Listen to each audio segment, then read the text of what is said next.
Okay, well, let's begin.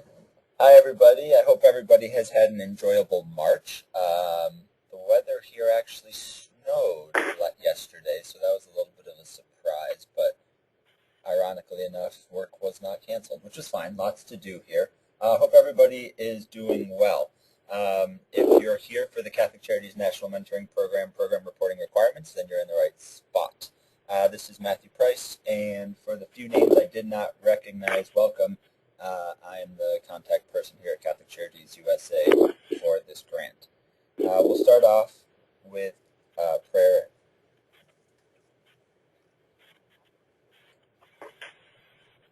Good and gracious God, we thank you for your many blessings, for work in a world where many walk without employment, for faith in a world where many walk in fear, and for community in a world where many walk alone. We give thanks, O God, for the work and conversation which we are about to partake. Amen. So just to kind of get a little assessment on how everybody else is doing, I know how I'm feeling, but if folks could just take a moment and fill out this poll. You should have a poll up on your screen. And if you could just kind of click in and we'll see where everybody's at. Want me to check it? Yeah. And just so folks know, the webinar is being recorded. And for the folks that don't have their phone on mute, you can be heard. If you'd like to mute your phone, you can hit *6. Can be heard. Oh, yeah. What? I don't have 3 months religious holiday. I might become Catholic for that. Me too. And for the folks that just laughed, we can hear that too. *6 if you want to mute your phone. Thank you. Hello? Yep, you're here. *6 if you want to mute your phone. All right, let's see how everybody's doing today. So we have a nice range. I'm glad that yesterday nobody wants to go back in the past, and some people are looking forward to Easter. So that gives me kind of a baseline, and my real curiosity, and just so you all can see how everybody's feeling, is how's everybody feeling about the grant? Do you feel just as wonderful as you did about the day? You feel like your program is on a good pace? Are you underwhelmed? Are you just whelmed in general? Or are you overwhelmed? Give folks about 20 more seconds to vote.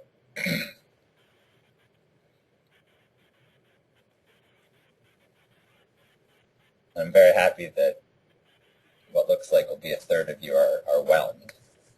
Puts a smile on my face, so I appreciate that. All right. So nobody's feeling wonderful. Hopefully we can change that. No, I did not do a pre-poll and a post-poll to see the status, how the bar is moved for the presentation, but it gives me a general idea of where folks are at. So I'm happy to see that 50% are on a good pace.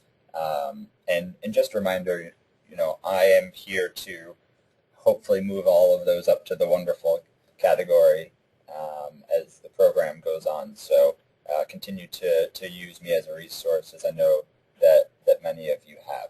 So let's begin a little bit about the program responsibilities for this grant. As I mentioned earlier, we will be going online and checking out various forms. I will be showing all the forms on my screen, but it may be easier or preferable for folks to view them from your own screen. So you might want to have your favorite browser handy as well. So these are some of the things that we're going to cover today. If there's one thing that I want folks to take away from this webinar, and this has kind of helped me identify how information will flow, there's three locations where information will be collected. One is through the Office of Juvenile Justice and Delinquency Prevention. That will actually be input into their website. One will be some of the criteria that Catholic Charities USA has promised the Department of Justice that we will collect, something that makes our program unique. And so we will collect some information. And then finally, some of the information will be collected through the Developmental Asset Profile Survey. So I highlight those three things at the top of the agenda because they will take up the bulk of today's webinar. If you have questions afterwards or during, that's fine. Please ask. I'm going to try to share information, do the presentation, as well as monitor some of the questions.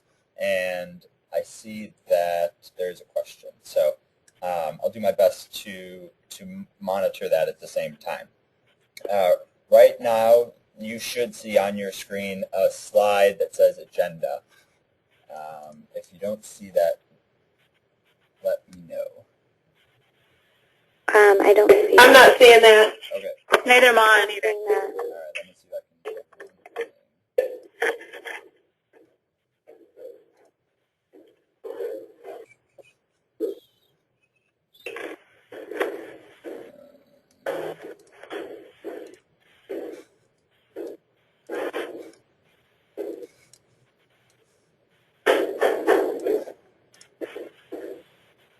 Voila.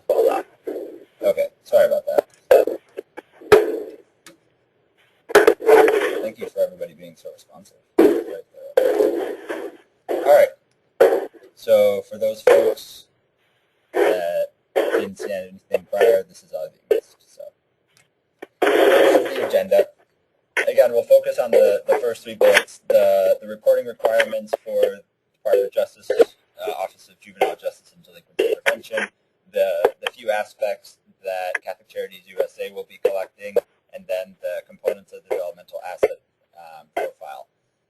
We'll also talk a little bit about how to document the information that will be asked of you, as well as a little bit about how I'll be supporting you via subrecipient monitoring. Site visits we'll touch on briefly, as well as policies and procedures. If there is anything that, again, if folks have questions, feel free to use the question feature. And if folks want to mute your phones, you can use *6 for those folks who are trickling in. All right, let's continue onward.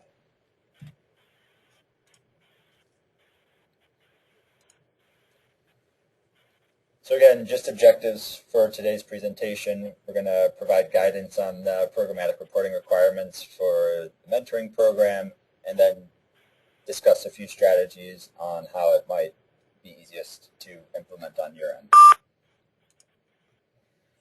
You should recognize this for the most part. This is one of the charts that was presented on at the training here in Alexandria.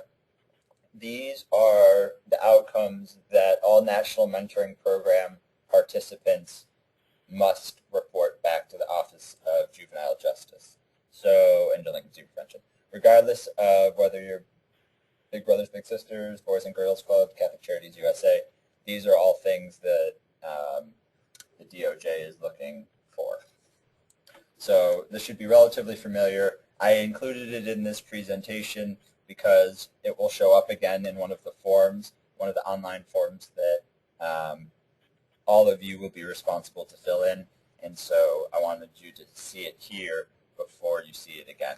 So some of the things, again, I'll focus your attention to the far right side because that's the data and that's the stuff that will be most important as far as capturing sooner than later, maintaining rosters, being able to track pre- and post scores to see if there's improvement in the knowledge for the program mentors, dates for the beginning and end of each mentoring relationship, so that will be,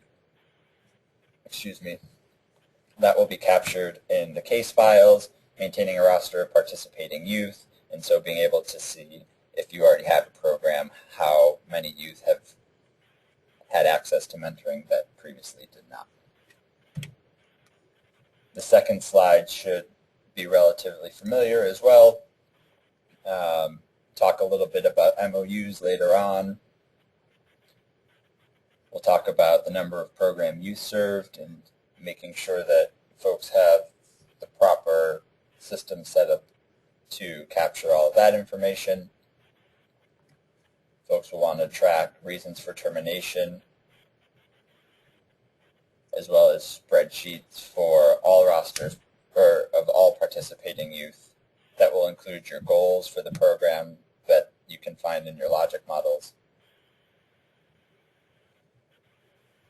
So let's get in exactly to the form from the Office of Juvenile Justice and Delinquency Prevention. So I'm going to go to this URL. For folks who have browsers open and want to follow along this way, I'll give you a moment to type this in. What this will ultimately be is the location where you go twice a year to input data to Office of Juvenile Justice and Delinquency Prevention. Once in July and once in January. Now I know some of you might be asking, I thought we had to report quarterly, and for the Catholic Charities USA criteria, yes, but for the Office of Juvenile Justice and Delinquency Prevention, no. And just while we're talking about the reporting timelines, which we'll get into a little bit more deeper later, the developmental assets, which I mentioned on the agenda screen, will just be the pre and the post. So that will be more in regards to the individual mentees as opposed to the program data.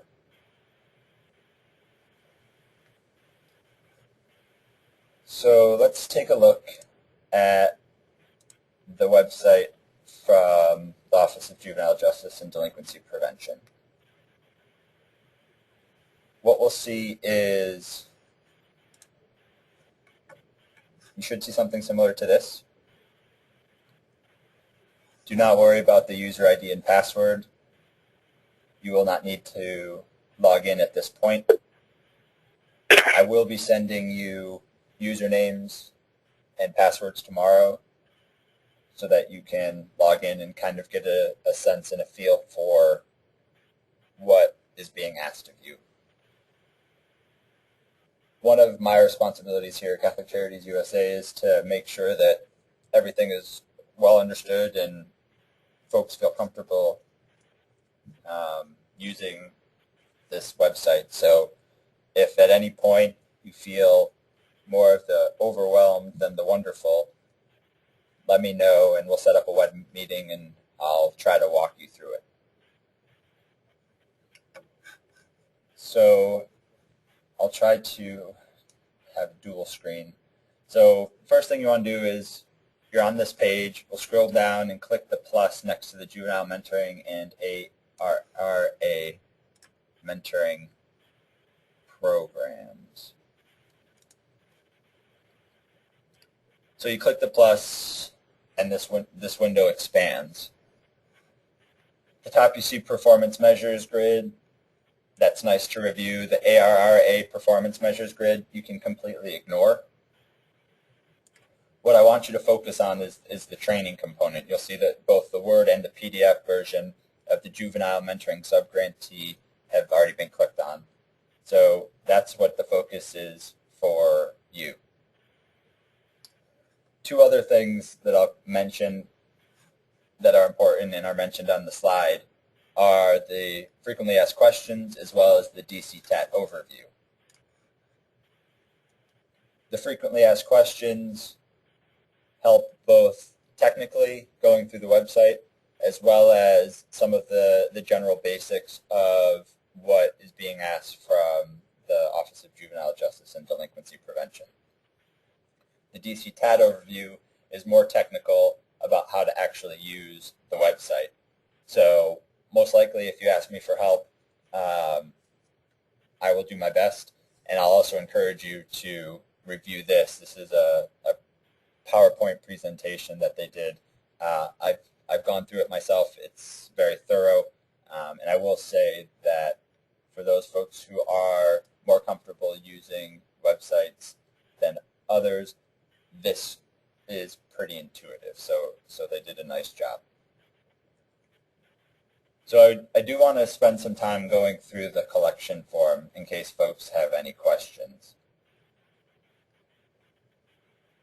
So although you will most likely be using the Word version because you can actually enter data there, for readability, I'm going to use the PDF today.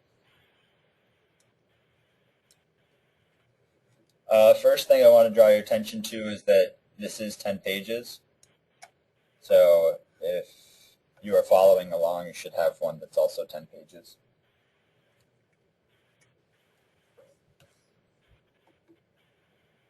The general information on the front page is pretty straightforward.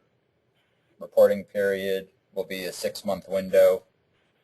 So the first one will be from January 1st to June 30th. Federal award number, and I'll send out to you so that you all have it. It's in the award letter that I attached a couple of weeks ago, so you can have that information.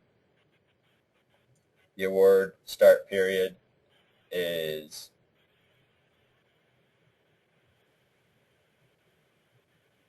October 1st, 2012.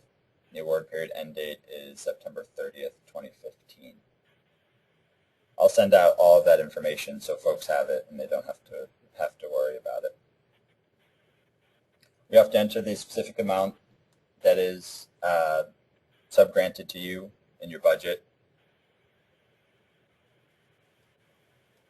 And then was there any activity during this period? From here on out, unless your program ends for some reason, the answer should be yes. The one that I previously reported on from July to December was no. Please enter the federal congressional districts. For those who don't know, in the application that I sent back to you, the folks that filled out the original subgrantee application submitted this information to us.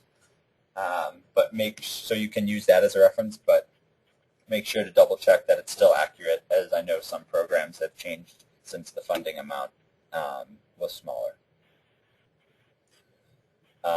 Enter the project title, enter your project description,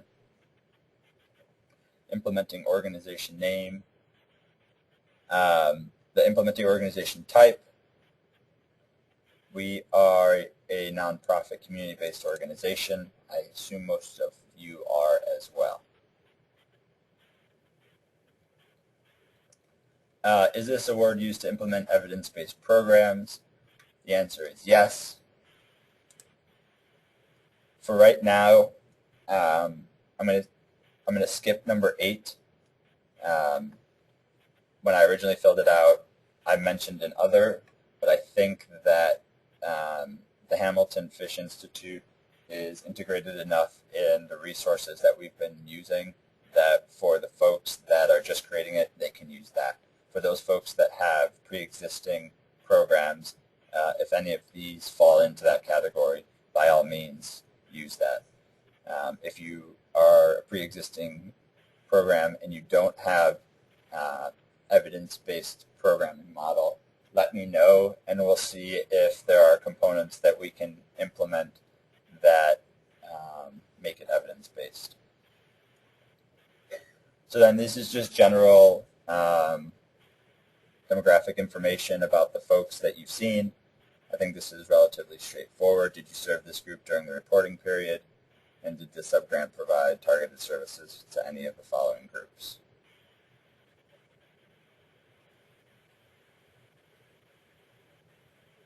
So this is where it gets a little bit more interesting. Basically, this is referencing some of the criteria that you saw back in the Outcomes 1 and Outcomes 2 slide and that were mentioned in the training. This wants to target in the output measurement all of the number of youth who were mentored through an evidence-based practice, increased number of mentors you can read on yourself.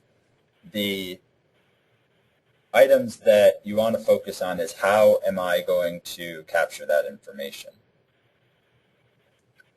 What Gene and I just had a conversation this morning about this, and for those folks who want a general template that can be used to capture most of this information, I'm willing to create one and send that out, or to post it and make it available. Hopefully I'll be able to do that by the end of the week. I know for some folks they already have systems in place and they won't need it, but what I'll be creating is specific to the performance measures output requirements.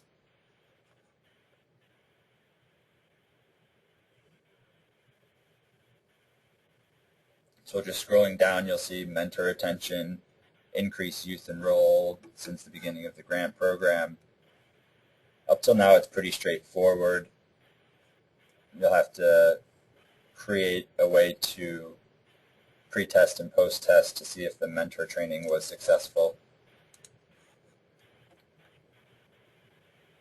So as we continue to go down, again, for the most part, it's relatively straightforward.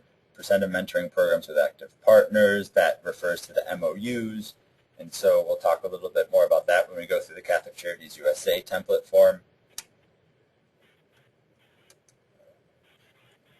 So this is the first place where I'm going to ask you to kind of make a note or jot some information down. So we're on page 4. We're down in the select at least one of the following from 3A through 3I, depending on the primary focus of the program.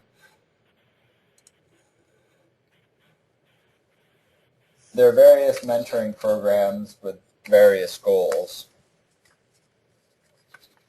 Some of these are appropriate options for our program, some of them are not. So antisocial behavior, 3A, both short-term and long-term, are acceptable. We can leave those be. Family relationships, 3B, short-term, and 3B, long-term. I'm going to ask you to cross out or redact or make a note that although those things are important and we may improve on them in our program, they are not the primary focus of the mentoring grant that we received. I'd like you to do the same to 3C, social competence, both short-term and long-term. Cross it out, redact it, whatever works best for you. Put it in your notes. Gang resistance and involvement is acceptable. We've talked a little bit about that. Substance use, also appropriate. School attendance is appropriate. GED, 3G, that can be crossed off or redacted, as can 3H, GPA, short-term and long-term. Again, these are some things that may take place while mentoring the youth. There may be an increase in GPA, but it's not the primary goal of your programs.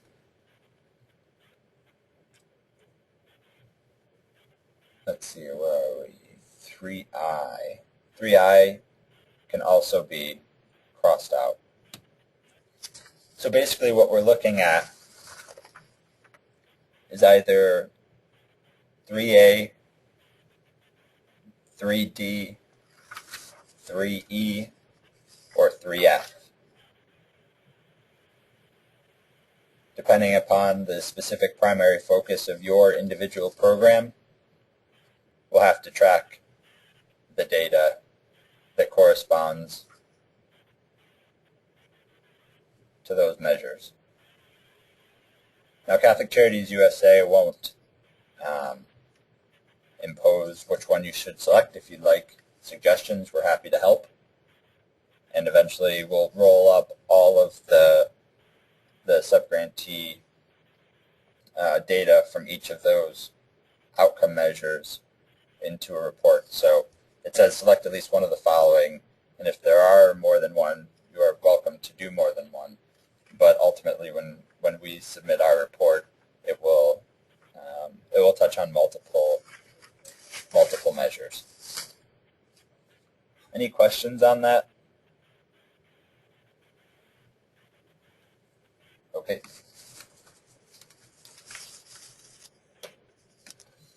So just finishing up, again, this is some pretty straightforward data.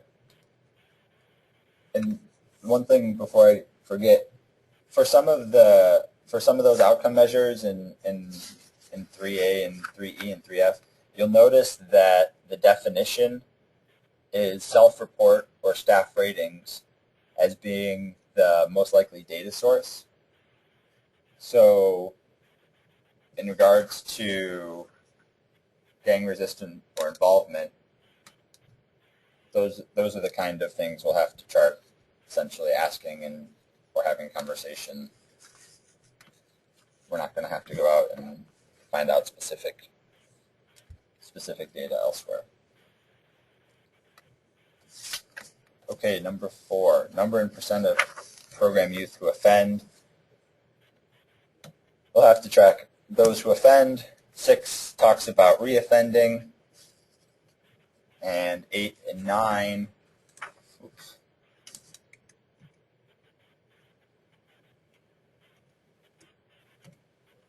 8 and 9 talk about victimized and re-victimized. So again, I invite you to look at this a little bit more thoroughly, start planning how you're going to capture this information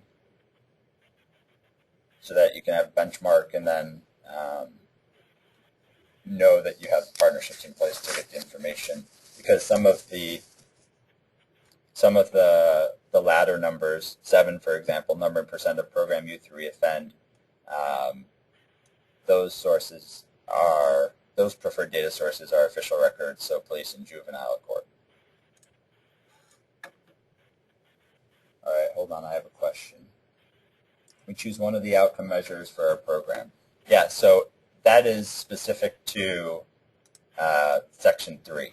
Everything else you'll be asked to report on, but within 3, you'll only have to choose one, at least one. So select one, at least one of the primary categories, 3A through 3.1.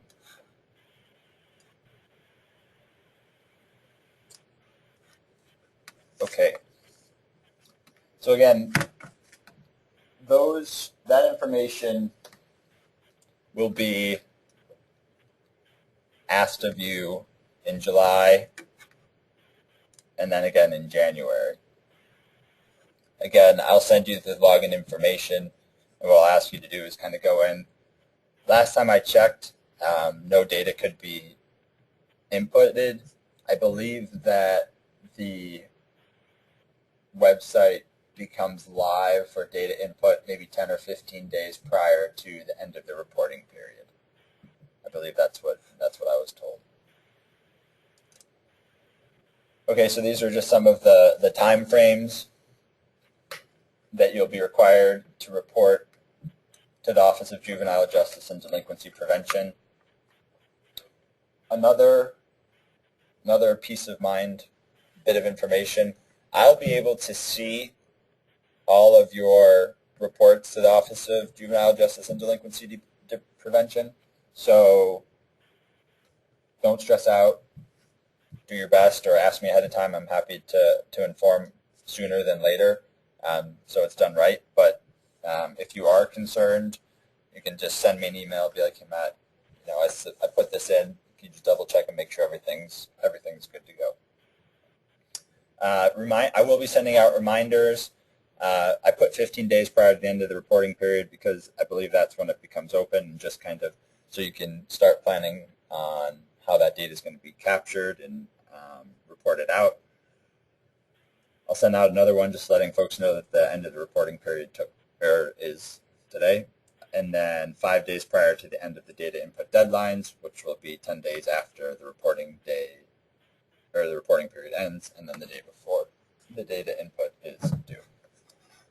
All right, I got a couple questions. We aren't planning to start actual service delivery until September and recruiting staff until summer. What will we report in July? So to go back, one of the first questions is, has work started on this grant? And so if you're not recruiting until after or during that reporting period, then you'll just answer no to that one, and then you won't be prompted to answer all of the other questions. And that's actually the second question as well. So, good questions. All right, so that's the general information about requirements to OJJDP. Again, if you have any questions later on, I'm happy to answer them. And yes, the presentation will be sent out when it's done. Okay, let's talk a little bit about the Catholic Charities responsibilities to Department of Justice, and therefore the information that we'll be asking of you. This template was created earlier today, and basically this goes through some of the specifications that we mentioned in our solicitation that was awarded that we would be checking and monitoring, so we want to see how things are going. So just to go through quickly, name of your agency, name of the person that's filling out the report, and then the contact information of that person. The first question is basically yes, no. Are you recruiting through these various channels? Instead of writing yes or writing no, we're going to ask that you put a 1 or a 0, because we'll roll them all up and have them add, and we can divide so that we know what percentage of folks are using social media to recruit, are using community coalitions, are recruiting for mentors at military bases, at National Guard, at veterans groups. And then the last thing is we'll be checking to see if a group activity has taken place during that reporting period. Pretty straightforward. 1 for a yes, 0 for a no. The next question is the narrative section. I want to emphasize C17, responses should not exceed 1,000 characters. There's a character limit, which is similar to 225 words, or about 8 sentences. For people who tweet, that's about 7 tweets, I think, if my math is correct. Probably not, maybe 6. So these are some of the questions that Catholic Charities USA is required to report to the Department of Justice. And so to get an idea of what's taking place, we want to know what's taking place at your level. So what were your accomplishments during this period? What goals were accomplished within the reporting period as they relate to your program goals? Again, the program goals references the logic model. What problems or barriers did you encounter, if any, within the reporting period that prevented you from reaching your goals or milestones? I can't emphasize this enough, that this is information collecting. It's not what am I doing bad. So you're not outing yourself. This is information sharing, so that if there is a way to assist, then we'll do that. I'm just pausing because I see somebody raise their hand. If you raise your hand, that's good, but can you use the question feature to ask specifically what you have a need for? And I'll be able to answer it a little bit more efficiently. Sorry about that. Question number 4 refers to ways that we can address any problems or barriers together. 5, are you on track to fiscally and programmatically complete your program? 6, what major activities are planned for the next 6 to 12 months? And based on your knowledge of juvenile justice field, are there any innovative programs or accomplishments that you would like CCUSA to share with OJJDP? I don't want folks to be bashful. I want folks to, if you got if you have something great that's taking place, share it, especially if it will benefit not only the Office OJJDP, but if other Catholic Charities agencies could benefit as well. Please take the time to share that information as well. And then number 8 is specific to our program, and that is what efforts have been made for recruiting military families. So specifically as mentees, but also as mentors if appropriate.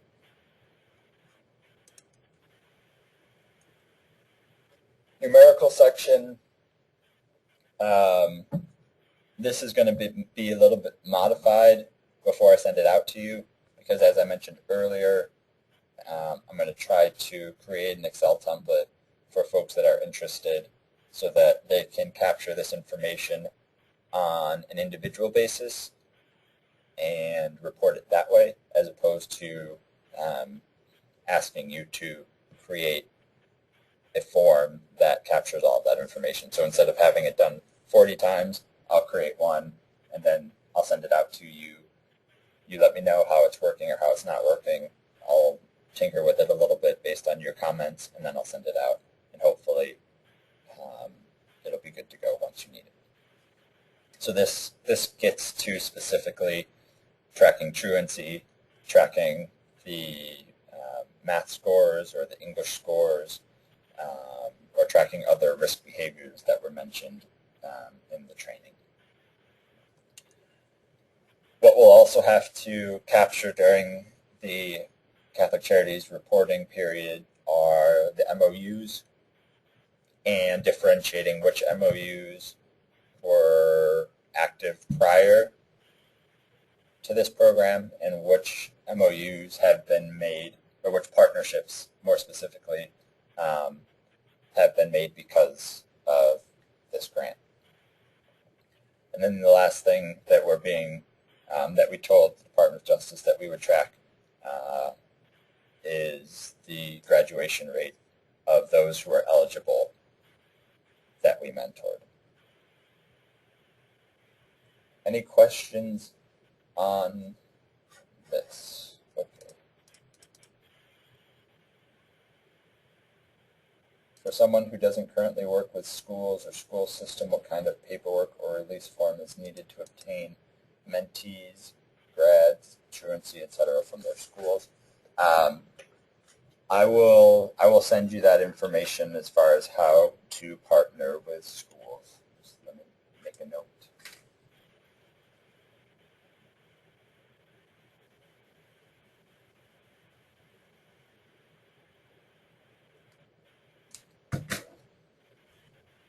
Another question. If we aren't focusing on grades, do we still need to collect and report that data? If this is not a risk factor, if this is not the risk factor that you are concerned with for your youth, I don't think that that is what you'll need to track, but let me double check and see what was specifically written, but that's a great question.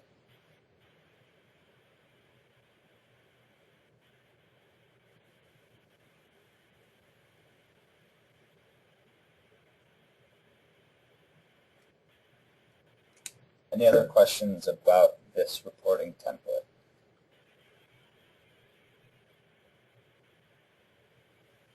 Okay, great. And if something comes up, by all means, you know how to get a hold of me. Oh, one more. Would we get the number of truant days prior to the program the same way as grades? I would assume so. I don't know specifically, having never partnered with a school, if the register for attendance is the same with grades, but I'll find out and get back to you, or if there's somebody on the line who wants to write in and confirm or deny that, that would be helpful as well. Or it might be dependent upon the school district.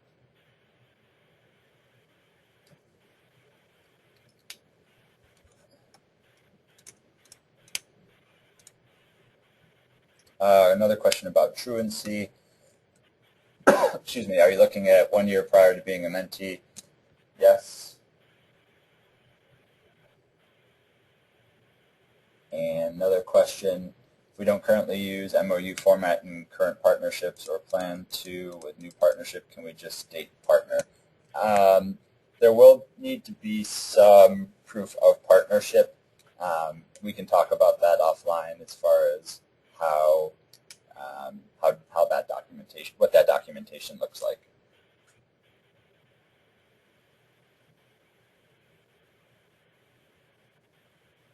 Any other questions?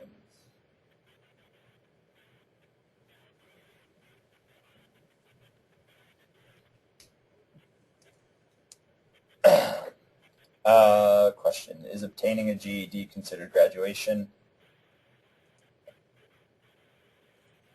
I would say no, but they if they're studying for their GED, then they're probably also not eligible for graduation. But I'll confirm that.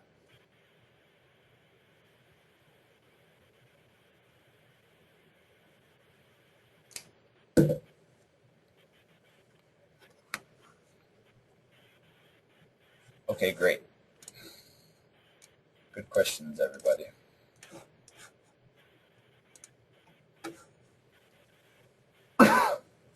So again, I'll send out that template. I'll send out the other template. And then if you have any questions, you can contact me.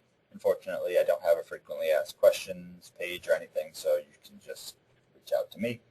Eventually, I'll post them up on Scribd, which is where all of our resources are. For those folks who haven't been there and are curious why I keep saying that or referencing it, let me take a quick moment to show you.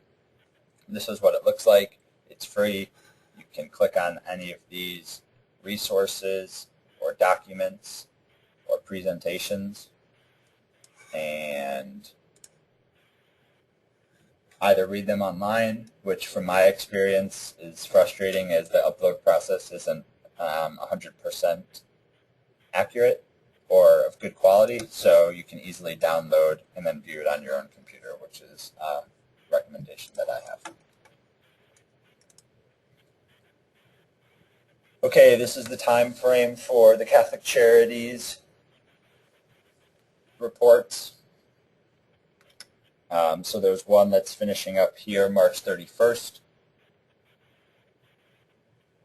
I know that a lot of folks haven't started. I know a lot of folks don't have the templates.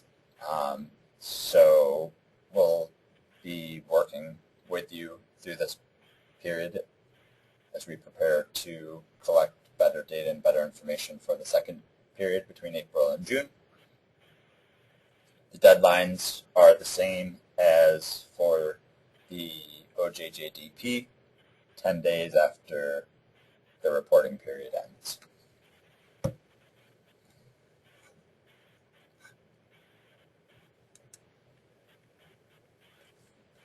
Quickly to touch on the developmental asset profile survey.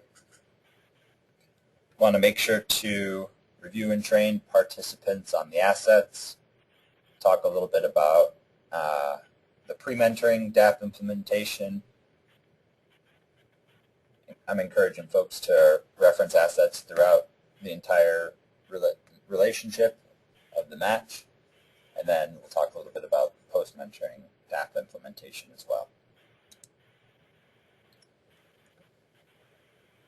So a few resources that are on Scribd, the website I just showed, are the Search Institute literature. So the Search Institute is the entity that created the DAP, and so they have about a 50-page easy read that's sorted relatively easily. That talks a little bit about the assets. They have a good summary page, so I'd encourage folks to review through that or to use that information to train staff and to train mentors and give them a little bit more of background information as well as some of the content and the resources in Flora's presentation as well. And these, under training, these are the folks that we want to understand assets in our program.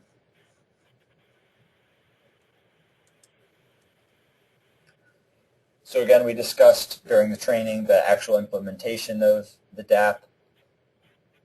we want it to take place between the initial match and the third meeting between the mentor and the mentee.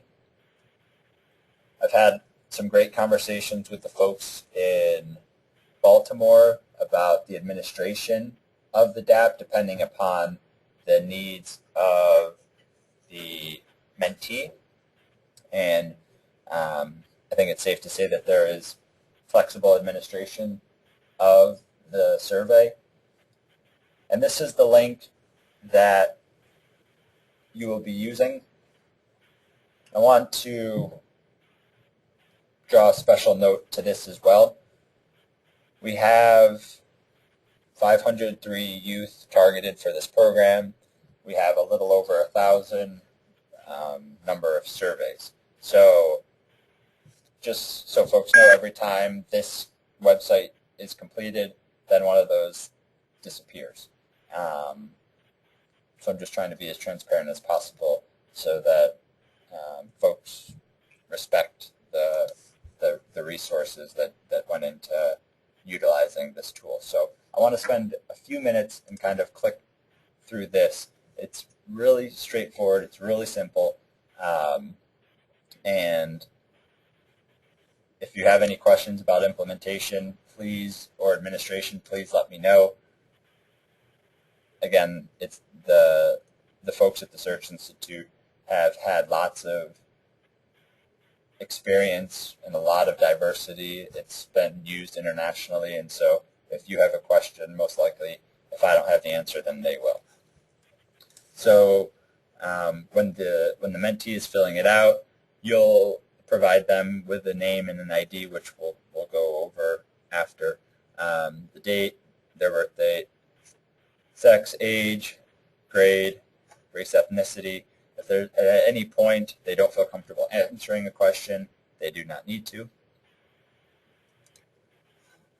And then basically 3 pages of questions. Not at all or rarely, somewhat or sometimes, very or often, extremely or almost always. One of the questions that was brought up was sometimes folks have a difficulty differentiating the 4 categories. What the Search Institute suggested was kind of using a visual representation. So having the first column represent a glass of water that's a quarter full, somewhat or sometimes is a glass that's half full, very or often is a glass that is 3/4 full, and then extremely or almost always is a full glass of water. So if folks need a visual to have a better understanding of that.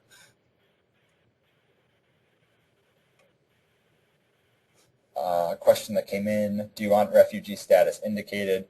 So the refugee status, as well as some of the other identifiers that we mentioned during the training, will cover that because it'll be captured in the name ID that we mentioned at the beginning. Let me just go back real quick. All of that will be captured in the name ID. Can you administer the DAP through paper? The answer is yes. We encourage folks to do it online, but realize that that's not always a possibility. What we'll ask is that either you print this out or kind of copy and paste it, and maybe if you need help with that, let me know, and I can possibly modify this into a more user-friendly or print-friendly version for folks that do meetings at home or something, and then it can be entered in by staff or the mentor or whomever. And so just so folks know, there are 58 questions. It should take around 10 minutes, 10 to 15 minutes, depending upon how the capacity of the person filling it out. So any other questions about the DAP?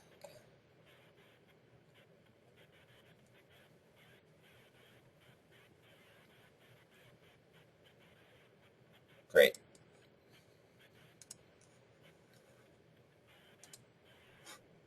So again, the DAP's been administered. part of, if I remember Flora's presentation correctly, was to kind of familiarize the participants with the assets, and so it's not just a one-time mention and then folks don't think about it until the second implementation of the DAP, but really make an intentional effort to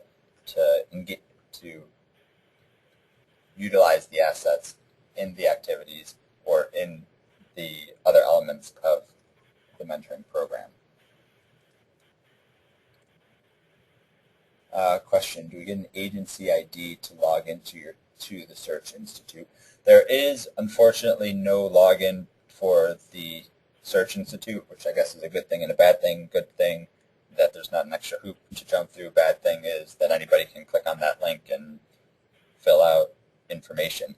My hope is that the name and the ID will be complex enough that if there are folks that, or the URL gets into the wrong hands or whatever the case may be, we'll be able to separate the false information from the true information. So, good question. So that's just a URL or a link that anybody can have access to that can get on. And then at the end, second to last meeting, there'll be a second implementation or administration of the DAP. Again, same flexibility applies. And as time goes on, I'll send that second link to the DAP because it's different than the first one. So I'd like to emphasize that again. I'll send it next April. For those folks that need it sooner, let me know. Hopefully you won't need it sooner because we want there to be at least a 12-month relationship. But I guess in the past, my contact at the Search Institute has mentioned that folks have accidentally mixed up the two links, and that's tinkered with the data a little bit. Question is, using the DAP make this an evidence-based program? Not in and of itself.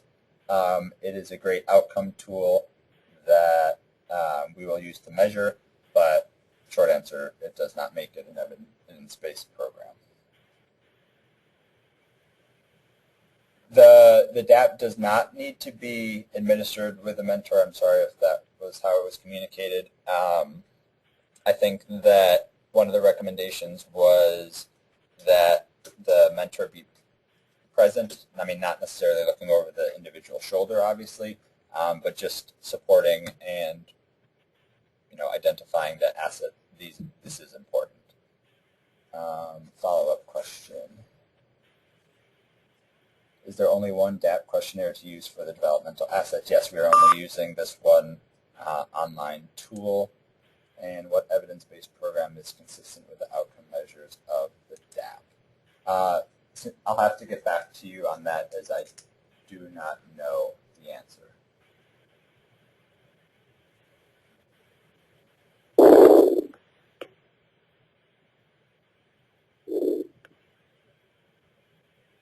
Any other questions?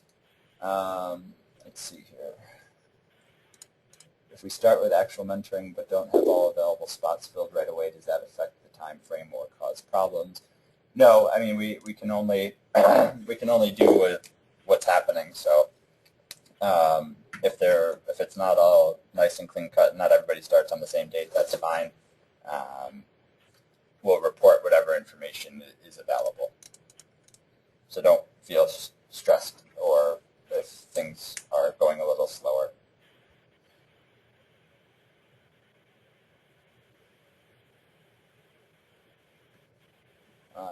We've got another question. Can the project coordinator administer the DAP? Yes. So there's a question about language barriers.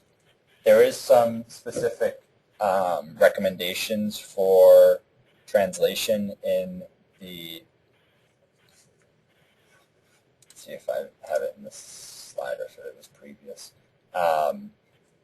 There's a resource that I uploaded that talks about the DAP implementation on Scribd. So folks can go online and look at how the Search Institute suggests translating some of the questions that the youth do not understand. I remember off the top of my head that folks are encouraged to have the mentee ask the questions and facilitate what they don't understand, as opposed to the administrator assuming that everything needs to be translated. But there is some flexibility for that, yes. Hold on, a couple other questions. Again, for folks that are not starting during or until the next program period, you will not need to submit information for this period. For the Department of Justice, you'll need to fill out just the first couple of questions and note that there was no award activity during this grant period. For Catholic Charities USA, we'll probably add a field very similar so that we just know that we have heard from all of the agencies and we have proof for that. And then there's another question about training for mentors and a pre and post test for that training. So some of the training materials were made available during the in-person training. I'll follow up with you, Cynthia, afterwards. Just general question, mentors are required to spend 2 hours a week with the mentee.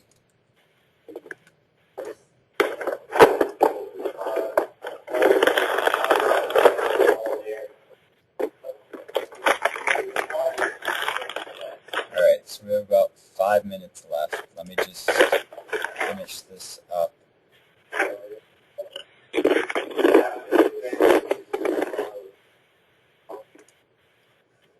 So this is the naming ID, and this is where we'll capture whether the mentee is pregnant or parenting, is part of a military family, or is a refugee.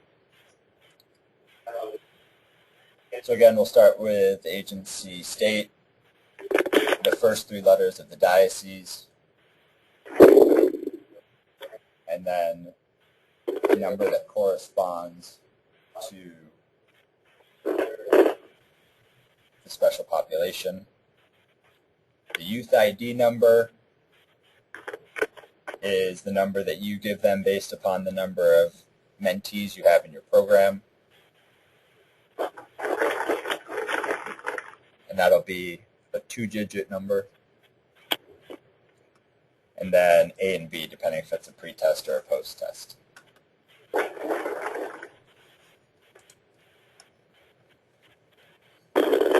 Site visits, these are just some of the general things that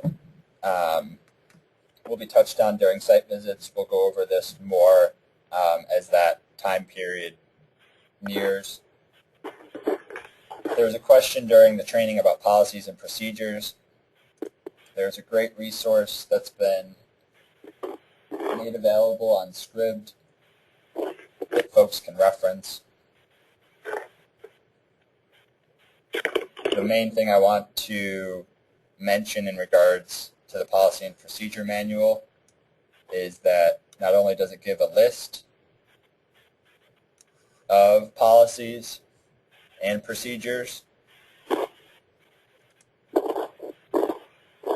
but if there's a policy or procedure that is redundant with an existing policy or procedure at your office, you need not replace it. So your existing policy or procedure supersedes the policy or procedure for the program.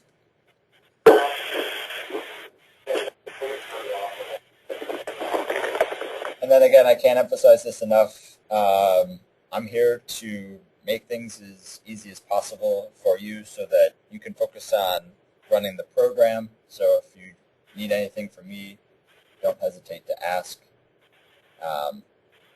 With that being said, I will mention that there are 42 programs, so I'll do my best to help people, but just keep that in mind that there are 42 folks.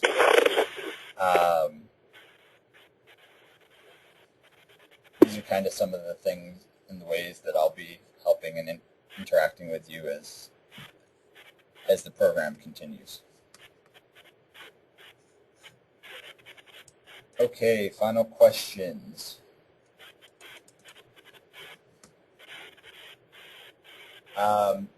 We're still waiting to hear back about the fingerprint background checks. The language is vague in the grant solicitation and the grant proposal. So it's looking like it will not be mandatory, but don't quote me on that. I'm going to, I'll send that out in the final email. In addition to myself, for folks that are working on financial, the financial end, the folks in my office are Sarah and Fong. If you haven't worked with them or if you weren't able to participate in the financial webinar 2 weeks ago, they're helping us out on the financial end with the self-assessment survey and all of the risk matrices associated with financial capability to handle a federal grant. One more question: does the 2 hours per week have to be group or one-on-one, or does that matter? It does not have to be group, and it does not have to be one-on-one. The idea is that it's a one-on-one mentoring program with intermittent group activities. So if there's a group activity that week, there does not necessarily need to be a one-on-one activity.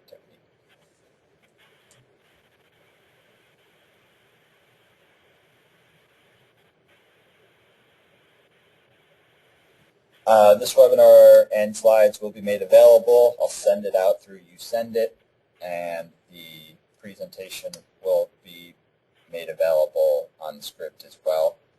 And I'll probably actually send it out, or I'll send out the URL to folks tomorrow when I send out the templates and the user IDs for the OJJDP website. Any other questions? Well, thanks everybody. Have a great Holy Week. Have a great Triduum. Happy Easter. And look forward to working with you in the future. Take care. Thanks, Andrew.